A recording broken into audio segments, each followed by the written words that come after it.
ladies and gentlemen, welcome to another Zer video. We are trying a different format today. We've got some music playing in the recording, and we are going to try and do this without editing. I think I can probably do this a little bit faster, kind of crank some videos out quicker in terms of less time from sitting down, recording, editing, all that. If I can not edit these, since the biggest edits were adding the armor and the swords and things like that, and those aren't really a thing anymore. So let's see what our friend Zer has today.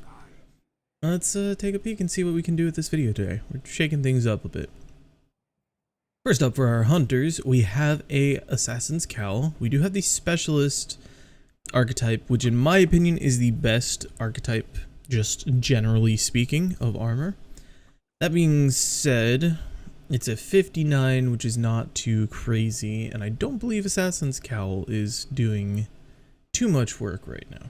So I will leave that up to you. Realistically, 59, it's what, 59 to 62 as the lowest to the highest that exotics can roll currently, so it's really not that bad if you want that for your build. Up next for our hunters, we have the Speedloader Slacks. We have the Bulwark archetype with 30 health, 19 class, and 12 weapons, a base total of 61, which is not terrible. For our Titans, we have the Ashen Wakes. These things used to go really hard. I don't know if they still do. I haven't used them in a long time, but they might be worth a pick.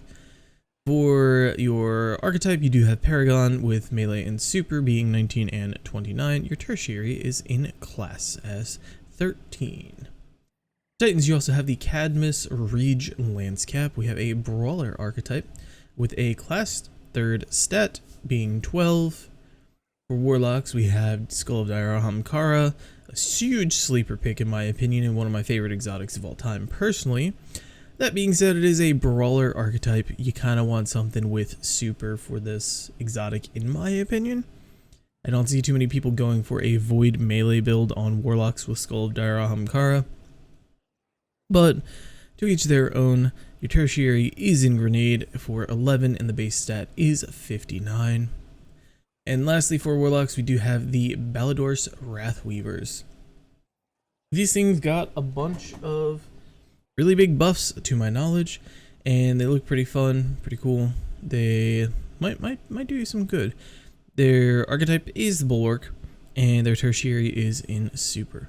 And as always, you do have your class items, which are Relativism, Solipsism, and Stoicism, depending on which class you visit Zer on. For our strange offers this week, we have raid banners as well as the regular materials. And for our gear offers, up first we have Hawkmoon. We've got Snapshot, which is pretty solid, and Small Bore. And then, Polymers actually. This is a really solid Hawkmoon. If you don't have a better Hawkmoon, I highly recommend getting this roll. This is one of the better rolls that I have seen in a very long time. I will say, however, brief interjection here. If you go to your collections and you head on over to your exotic page here, if you have Hawkmoon acquired previously, where's Hawkmoon? Here. For some reason, they have allowed us to reacquire Hawkmoon infinitely, so long as you have 2 enhancement cores and 3000 glimmer. And every time you get it, it will be a random roll of the gun. I don't believe this has been fixed. I don't even think they've mentioned it, but for the time being, if you have some spare glimmer and enhancement cores and you want yourself a good Hawkmoon, farm your collections, because it is something that you can do currently, and who knows when or if it will be fixed. But that being said, up next we have the Huckleberry super strong SMG pre-nerf Rampage. I believe its catalyst gives it oh god, what's the name of the perk? Kinetic Tremors. This is such a super strong primary ad clear exotic.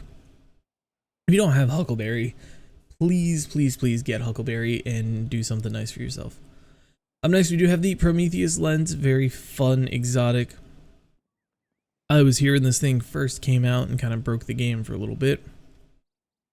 This thing is, I wouldn't say insanely strong. It was really good last season with all the trace rifle mods, but this season with as much solar energy as is wanted by the artifact, I imagine that it does pretty good for itself as well.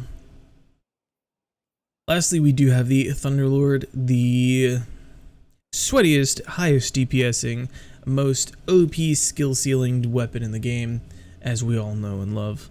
If you don't have it, what are you doing with your life? Go grab it. For our catalysts this week, we do have the Izanagi's Burden catalyst. If you have Izanagi and you do not have the catalyst, please do yourself a favor. Legitimately, no joke, no meme, get the catalyst for it. It really makes Izanagi insanely strong. Up next, we have the Illumina catalyst. This is just kind of an ease of use and a general like quality of life bump for the gun. I don't think Lumina is used all that much, but it is a very fun gun to use, and it's a very good gun that a lot of people sleep on. For our legendary weapons, we do have Warden's Law, we have Demolitionist, and Rampage. I believe that that would be a pass for me. There could be a play for it in PvE. There is, you know, this is the highest DPSing archetype to my knowledge of hand cannons. So you're going to have good damage for ad clear and stuff like that.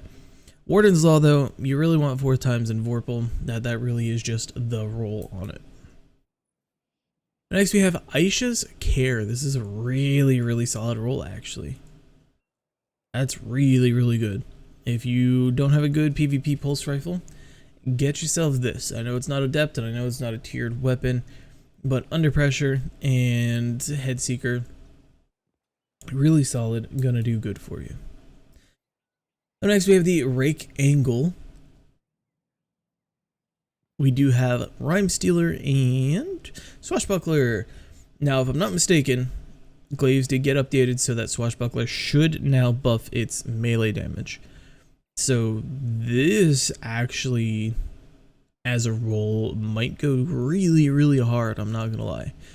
I don't think too many people are jumping up to play with Rake Angle. I personally love it. But if you just want a good glaive, or if you just want to mess around with the changes to melee damage perks on glaives, there's a good one for you to mess around with. Up next, we do have the GN7 Pulse Rifle. It is adaptive frame. We've got Zen Moment, we got Rampage, we got High Cal and AP rounds, as well as 21 and 26. This thing has some good sights and a range masterwork. I'm actually gonna get that for myself. That's a really solid gun for PvP, and I definitely think that if you don't have a good PvP pulse in your secondary slot, it's a worthwhile pick. Up next, we have First In, Last Out. We have Hipfire, we have Vorpal. Got a weird mix of good for PvP and good for PvE stuff, and as per usual, I always skip on those guns unless it's just super insanely absurdly OP and like, you know, all you need is the one perk and it's just there and you can use it. But even then, I try and not save too many of those because you can just do better. Next, we have the Far Future, a very old sniper rifle, a favorite of mine for sure. I farmed a lot to get a good roll of this thing, and I don't think I ever got the roll that I wanted. This one, however, does come with lead from gold and multi-kill clip. If you want to use your sniper to add clear, I guess that would be the way to do it. But that's an odd roll. I'm almost tempted to like grab that and mess around with it, but I think I'll pass. But I'm sure some of you out there will look at that quirky roll and go, think that that's for you. Next up, we do have the Shattered Cypher, a Void machine gun, 900 RPM from the, oh god, what was this season? Season of Splicer, I believe. All of these weapons were just really cool. I wish that they had had some better perks, some better rolls, but overall, the gun itself is pretty dope, and Unrelenting Heating Up is probably not the best roll on this thing, but to each their own, and if you enjoy it, you enjoy it. Next up we have Memory Interdict. Ooh, that's actually a half decent roll there. Got Hard Launch, we got Spikes, Grenades, maybe not Danger Zone. I was thinking that Danger Zone was something else. Quick Launch, Spikes, Clown Cartridge, and Handling is real solid. If you'll have to forgive me, I don't recall if there was some sort of play for Danger Zone and PvP for some reason. I feel like there was, but I don't remember. I feel like some of the PvP guys were rocking Danger Zone for some reason at one point. If so, this might be a real good PvP GL. If not, I might maybe just be tweaking, and this is just nothing that you want. You'll have to forgive me. That was my cat's medicine alarm that just went off, and I'm just gonna leave it in because again, we're trying not to cut or edit this video. But oh my good lord, this is really solid. So this is the Braytech Osprey. This is not a very popular rocket. I don't think the archetype is popular, but this is one of my favorite rockets. This is probably my favorite rocket of all time, and I have farmed and farmed and farmed to get this stupid rocket launcher, and I had something similar to this. Let me see if I can even pull mine up. But that is such a good roll on that rocket launcher. I think it is, if not close to, the very best roll that I can get. And I know that now it probably is a little silly. That's like almost exactly. Wait a second.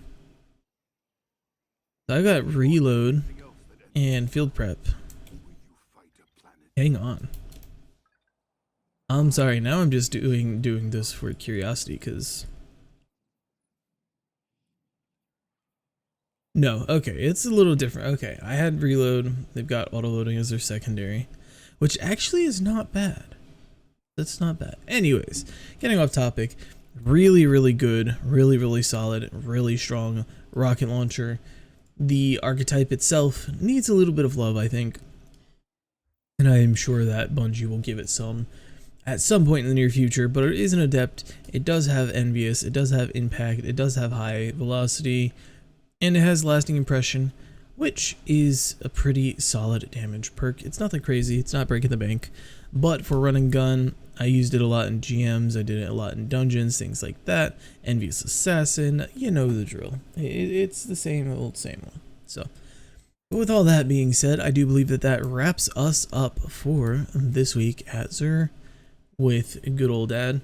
I want to say thank you for everybody who came and watched. Let me know in the comments what you think about this new vibe. I don't normally just play music while I record, because if I make a mistake or something like that, I have to go and edit it, and then the music gets choppy. But editing, adding music, little stuff like that makes it take a lot longer to pump a video out.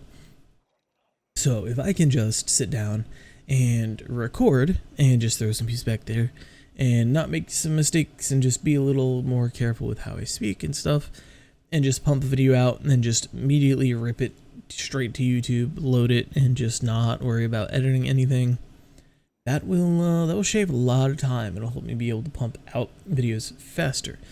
So let me know in the comments what you think, if you like this style. It probably hasn't changed too much. There would just be a little bit less cutting, and maybe the audio balance might not be as fine-tuned as it would be, because I tune all my audio balance manually when I edit. But let me know if I'm loud, let me know if the music's loud, let me know if the game's loud or quiet, or if you like it, if you hate it, if you want me to go back to editing, even if it takes longer, whatever. So we're going to try this, see how it goes. If you're new around here, be sure to leave a follow before you head off. If you enjoyed the video, be sure to like it before you go. Turn on those notifications so you never miss a video from your good old dad. And I will see you guys the next time that I see you. Probably on Tuesday. Have a good weekend, Guardians.